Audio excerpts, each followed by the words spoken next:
Hello, and welcome back to our Squad Leader tutorial series. We are covering vehicles, and this is our 6th volume in the vehicle series. In the previous volumes in this series, we covered all the numbers on the counters and movement basics, including bog checks. We also held a battle between a Sherman tank and our Tiger tank as examples of AP shell penetration and armor. In that battle, we did not move either vehicle, but tanks are meant to move, fight, and bring the battle to the enemy. Now we are going to combine moving and shooting to show how the two hit is affected and how to use the C3, C4, C5, and C6 tables. In our last example, it was the Sherman prep fire phase, and the Allied player opted to shoot at the Tiger tank. Just like in reality, it had no effect on the Tiger tank during the prep fire phase, and then the Sherman got blasted during the German defensive fire phase. That proved to be not a very good strategy. So now the Allied player is going to attempt to get a closer shot and maybe shoot the Tiger in its weaker rear areas.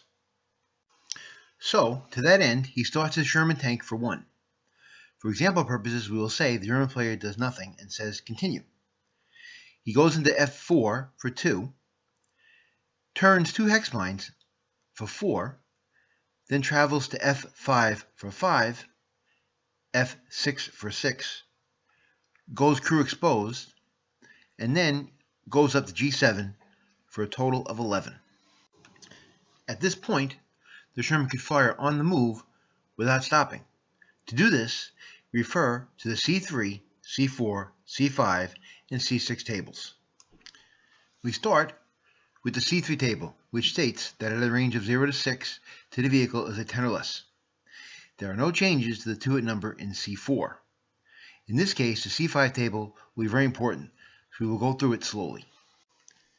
Case A does not apply. There is no covered arc change.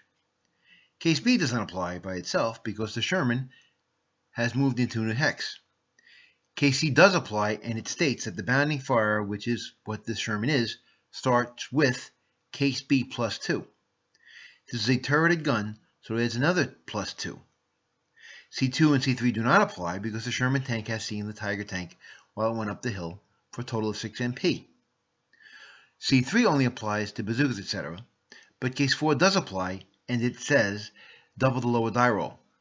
E, F, G, and H do not apply, and I does not apply because the tank is crew exposed. So the fire-based totals is a plus 4 DRM, and the lower die roll has to be doubled. Target-based modifiers now apply. All the J's and K do not apply. L, point-blank fire, would apply if the Sherman tank had spent an MP to stop, and then fired. Since he did not stop, he is a motion non-stop firer.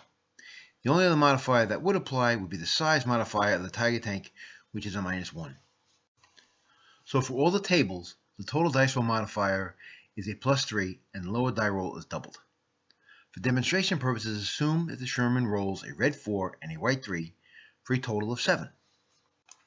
Now, since he is shooting while in motion, the 3 is doubled to a 6. 6 plus 4 equals 10. Now you have to add the plus 3 DRM from all the tables from a total of 13. And the Sherman misses the Tiger tank. Now let's say the Sherman tank did spend the MP to stop for 12 and fired on its 13th movement point. The total modifiers are as follows. The plus 4 for the fire-based stays the same, and this time the lower die roll is not doubled. The target-based modifiers that now apply are the point-blank for -2 and -1 for the size of the Tiger. So the Allied player has to roll a 10 or less to hit the Tiger with a total dice roll modifier of plus 1. Now assume the same dice roll of a red 4 and a white 3. This time, the Sherman tank hits the Tiger tank, and he hits our Tiger tank in the hull in the rear. Now we go to the AP penetration chart, C7.31. The 75mm penetration starts at a 14. At a range of 0 to 1, there is another plus 1, so it goes to a 15. There is also an additional plus 1 for hitting the tank in the rear for a total of 16. The rear armor of the Tiger tank is an 8. We subtract 8 from the 16 for a final value of 8. So on an 8, the Tiger tank will be immobilized. On a 7 or less, the Tiger tank will be destroyed. Assuming the Allied player rolls a red 5 and a white 2 for a total of 7, and we have lost our Tiger tank. Now, a lot of things our German tank commander could have done to avoid losing his tank, but those are the kind of things we learn from experience in playing this great game. This video is meant to serve as an example of how to move and shoot a tank. I hope you enjoyed this video and found it useful. Please remember that this and the rest of our videos are only meant as an introduction to this great game to give you enough confidence to dive in and have some fun. Don't worry about making mistakes. Perhaps learn from an experienced player. Attend one of the many tournaments around the country, like the New York State ASL Championships in Albany, New York, and the Nor'easter in Massachusetts. If you like this video and our other videos, like us on YouTube and subscribe to our channel. And like always, thanks for watching.